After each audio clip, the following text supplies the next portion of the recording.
ठरल्याप्रमाणे आपल्या विनंतीला त्यांनी मान दिलेला आहे आणि ते आता वेळेवर इथं हजर झालेले आहेत. त्यामुळे एक वार त्यांचे पुन्हा एकदा सहर्ष स्वागत. सर्वप्रथम आपण मला निमंत्रित केलं आणि त्या सगळ्या ज्येष्ठांची दर्शन करण्याची अत्यंत झालं. आता पाणी घालण्याची आवश्यकता तुम्ही कुऱ्हाड चालवणार नाही एवढं पद्धती मला वाटतं. आज अलीकडच्या कालखंडात नकळत अशा काही चुका किंवा जाणीवपूर्वक अपराध सर्वत्र होताना दिसतात. अनेक व्यक्तिमत्वांवरती चिकलफेक होताना दिसतात. अनेक व्यक्तिमत्वांना बदनाम करताना समाज दिसतो.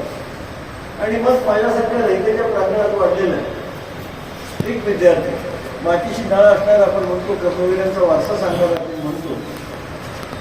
आणि आम्हाला एक झटका लागला की बाबा काय करूया. लोकांना अलीकडे खुशखुशीत आवडत असतं. म्हणजे मग हवा इंडियासारखं असेल, नाही तर हास्यजत्रा असेल, करमणूक प्रधान अवसरेसर समाजाची मानसिकता व्हायला लागली. मग त्यांनी जरूर यावं, पण त्याने आम्हाला देखूनच हसवावं. माझं मोठंपणे असं वाटतं की हास्य हा जीवनाचा जरी अविभाज्य घटक असला तरी त्याचं स्थान आपल्या जीवनामधल्या लोणच्याच्या फुडीसारखं मर्यादित असायला पाहिजे. ते काही सर्वस्व असता कामा नये. तोंडी लावायला 4 घास खाल्ल्यानंतर थोडी रुची वाढवण्यासाठी म्हणून विनोद आमच्या आयुष्यामध्ये आवश्यक जरूर आहे. परंतु साऱ्याच आयुष्यामध्ये विनोद करायचं म्हटलं तर मला वाटतं आम्ही साहित्य संस्कृतीशी केली नव्या पिढीला होऊ लागला.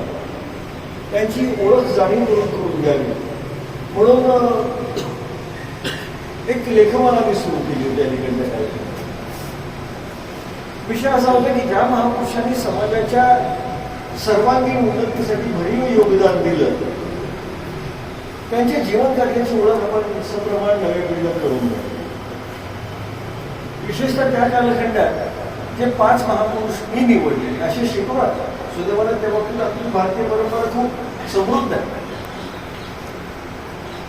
अशा 5 जणांचं स्मरण करून किमान आपण द्यावं. त्यामध्ये डॉक्टर बाबासाहेब आंबेडकर यांची आपण काल जयंती साजरी केली. महर्षी विठ्ठलरावजी शिंदे, गाडगे महाराज, शाहू महाराज, कर्मवीर गौरव पाटील ही समकालीन 5 व्यक्तिमत्व. त्यांना विनयशील पंढरपूर असं म्हणतो. त्यांनी समाजासाठी बंड जरूर केलं, पण तू कुठल्याही टप्प्यावरती त्यांनी विनय सोडला नाही.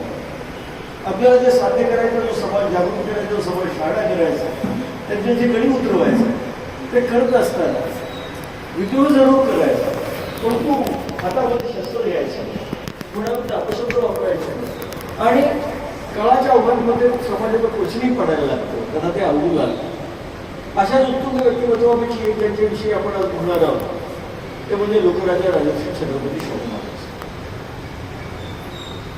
या विषयाला सुरुवात करताना थोडंसं पूर्वार्धात जायला पाहिजे असं मला अनुभव आहे. थेट शिवाजी महाराजांपासून, शाहू महाराजांपासून सुरुवात करणं म्हणजे तो इतिहास अर्धवट सांगितल्यासारखं.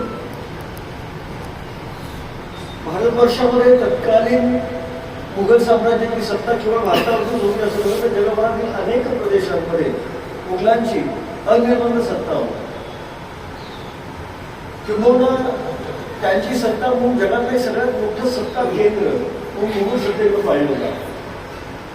अशा पार्श्वभूमीवर एक सरदाराचा पोट पुण्या बोऱ्या 5-25 मावळ्यांना सोबत घेतो काय आणि त्रास देण्याच्या उद्देशाने किंवा ते विचार मनामध्ये निश्चित करून ध्येय धोरणाच्या व्याप्तीसाठी त्याच्या की त्या कार्यक्रमाची सांगता किंवा कार्यक्रमाचा शेवट हा आभार प्रदर्शनानं होत असतो. राजहार्य म्हणजे विद्याचं राजा सुद्धा हरवून बोलत नाही. न भ्रातृभाज्य, भातृ म्हणजे भाऊ, ही विद्या नाही भावाभावामध्ये सुद्धा वाटली जाऊ शकत नाही. आणि नच भारतानी या विद्येचं नाही कुणावरही भार नसतो. ही विद्या कितीही वाटा ती कमी पडणार नाही, वाढत होत असतील. हे सर्व गुण साहेबांच्या मध्ये आहे आणि त्यांचं व्याख्यान आपण सर्वांनी शांतपणे ऐकलेलं आहे. आपण नेहमी फुले, आंबेडकर आणि शाहू प्रत्येक ठिकाणी काय करत असतो, प्रत्येक भाषणामध्ये फुले, आंबेडकर आणि शाहू